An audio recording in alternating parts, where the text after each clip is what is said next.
प्रभातखबर.com, विश्वास वही, रफ्तार नहीं। 2022 विधानसभा चुनाव का आगाज हो गया है और प्रत्याशी जो हैं वो जनता के बीच जाकर के अपनी ज़मीन तलाशने का प्रयास कर रहे हैं। आज हमारे साथ वो शख्सियत बात करने के लिए हैं जो 6 बार विधायक, 4 बार मंत्री, कांग्रेस से लेकर के समाजवादी पार्टी तक एक बड़ा राजनीतिक इतिहास है। हमारे साथ हैं मानपाल सिंह, कासगंज सदर विधानसभा सीट से उनको टिकट मिला है। आज जनसंपर्क कर रहे हैं वो और हमारे साथ बात करने के लिए हैं। सर, किस तरह की तैयारी चल रही है? 2022 विधानसभा चुनाव जीतेंगे, सरकार बनाएंगे जी। चुनाव भी जीतेंगे और सरकार भी बनाएंगे। कहा जा रहा है कि बड़ा कठिन है क्योंकि केंद्र में और प्रदेश में दोनों में बीजेपी की सरकार है। जनता पूरी खिलाफ है। जनता ने मन बना लिया है कि इस झूठे आश्वासन देने वाली सरकार को उखाड़ फेंकेंगे और जिस 5 साल में कोई काम नहीं हुआ, आप पता करते जाइए, पूरे क्षेत्र में आप घूम रहे हैं। अगर पहले मैं आपको एक बार बता रहा हूँ कि मैंने वहाँ से मुबारकपुर से मनोटा से वो सड़क बनाई थी और उसके मंजूर हो गई थी। पत्थर पड़ गया था पूरे में, लेकिन वो कुट नहीं पाई। तब तक सरकार चली गई, मैं चुनाव हार गया। उसके बाद 13 साल बाद मैं चुनाव जीता। गुम्मा के गुम्मा, पत्थर का पत्थर ही पड़ा रहा, पैर टूटते रहे। लोगों के, मवेशियों के, जो बैलगाड़ी चलती थी, मवेशी घायल हो गए। लेकिन 13 वर्ष में, जब बीजेपी के शासनकाल में कोई भी विकास नहीं हुआ। 13 वर्ष बाद जब मैं चुनाव लड़ा, जब मैं दोबारा जीता, तब मैंने वो सड़क बनाई थी। ये आप पूरे लोगों से पूछ सकते हैं। तो अभी फिर 5 साल बाद वही स्थिति होने वाली है? क्या लगता है आपको, जो 5 साल बीत रहा है, क्योंकि आपका टिकट नहीं कट गया था, आप चुनाव नहीं लड़ पाए। हाँ। इस बार फिर मौका मिला है। बिल्कुल। तो अभी जब फिर जनता मौका देगी तो वही हालात फिर होंगे आपको लगता है? नहीं, विकास करेंगे हम। हाँ, पूरे विकास करेंगे। अब तो रुका हुआ विकास है। दूसरे पार्टी के किसी विधायक को ये अवसर ही नहीं मिलेगा कि वो इतना काम कर सके।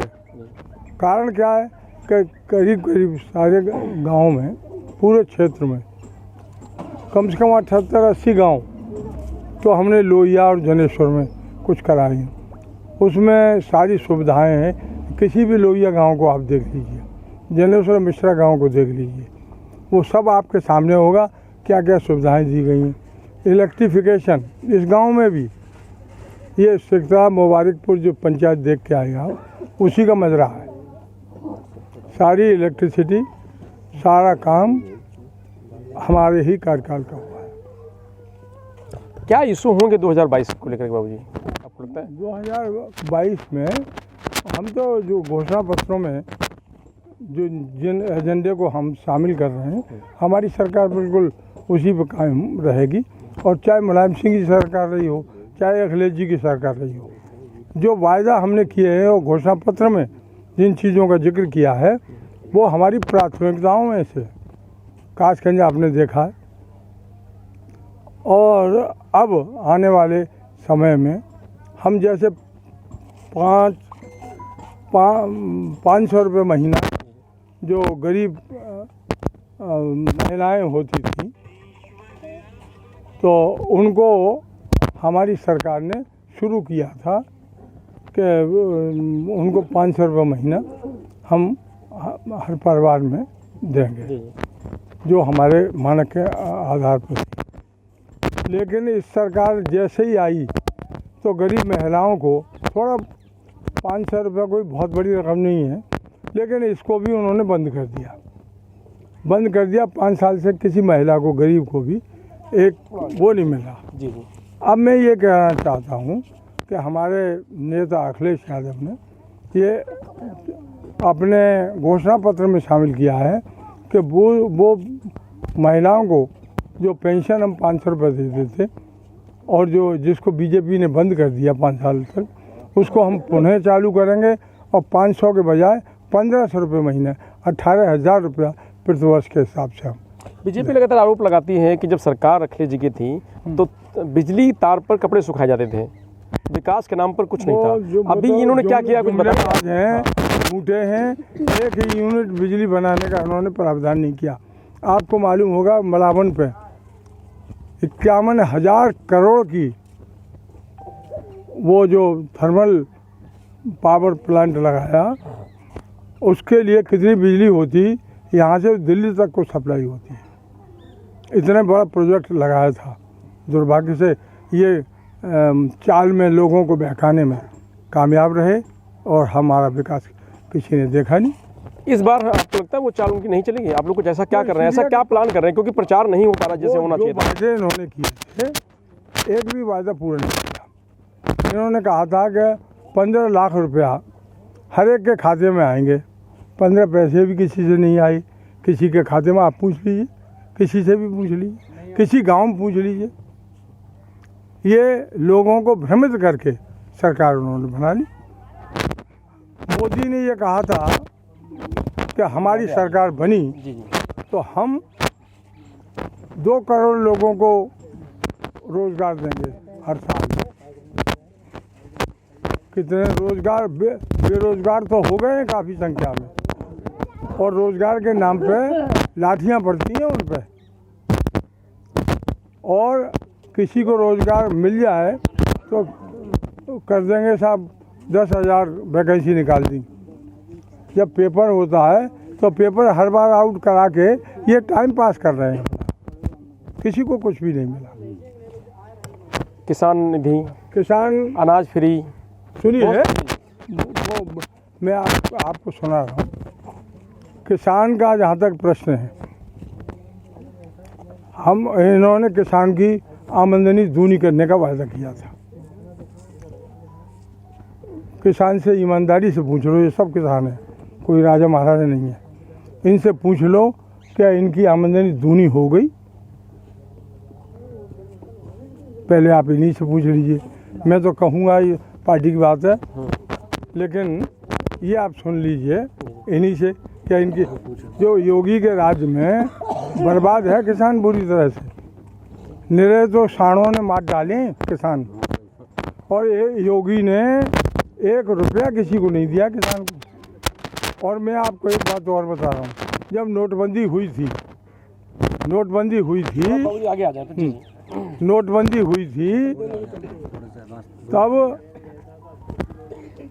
200 किसान 200 आदमी मारे गए थे लाइन में लगे, और उनको मोदी ने 1 रुपया नहीं दिया किसी को भी। और अखिलेश जी ने उत्तर प्रदेश के वो किसान जिनको नोटबंदी के दौरान ख़त्म हुए थे, हमारी सरकार नहीं थी, 2-2 लाख रुपया पार्टी की ओर से उनको दिया गया था। हम तो चुनौती देते हैं। इस बार के बाबूजी क्या प्लान है? कुछ बड़ा प्लान? क्योंकि आप ये कहा जाता है कि जब आप आए हैं तो कुछ आपने बड़ा किया है। 3-4 चीज़ें तो उन्होंने शामिल किया है। अभी तो हमारा वो बन रहा है घोषणा पत्र, लेकिन अब तक जो उन्होंने फैसला ले लिया है, जिन मुद्दों को शामिल कर लिया है, उन मुद्दों की तरफ आपका ध्यान आकर्षित करना चाहता हूँ। जैसे दिल्ली में केजरीवाल ने वहाँ के मजदूर को, गरीब को फ्री बिजली की व्यवस्था की थी। हमारी सरकार अगर बनी तो 300 यूनिट तक बिजली का कोई चार्ज नहीं लगेगा, नंबर 1। दूसरी चीज़, इसके अलावा जो किसान का वो सरकारी ट्यूबवेलों से और नहरों से वो हमने ही किसान के लिए फ्री किया था, उसे हम नहीं सही कह रहे हैं। जो पार्टी का घोषणा पत्र ठीक है, लेकिन हम कासगंज की अगर बात करें तो आपके पास अभी कुछ प्लान आपको लगता है कि कुछ अभी जनता के लिए करने के लिए ज़रूरत है? आपको लगता है कासगंज के लिए नहीं? ऐसा है कि ये मेडिकल कॉलेज खोल गए हैं, इन्होंने आधारशिला रख के नेकाज बनवा दिए, कोई सुविधा नहीं है। यहाँ मरीज अगर गंभीर हो जाए तो न तो यहाँ कोई सुविधा है कि उसको वेंटिलेटर की, या कोई हार्ट का कोई स्पेशलिस्ट नहीं है। ज़रा सा आदमी को हुआ कि यहाँ से उसकी लूट शुरू हो जाती है। आगरा जाएगा, दिल्ली जाएगा, वो गरीब आदमी इलाज नहीं करा सकता। 5 लाख रुपए तक का इलाज जो हमारे दवा पढ़ाई मुफ्ती हो, ये हमारा नारा है। कितना संतुष्ट हैं इस बार आप? इस बार कॉन्स्टिट्यूंसी जो चुनाव जीत आप लड़ाई लड़ रहे हैं, कितना संतुष्ट हैं कि चुनाव निकल रहा है आपका? तो आप हमारे साथ घूमो, अपने आप जो होगा, जनता का मुंह तो कोई पकड़ नहीं सकता।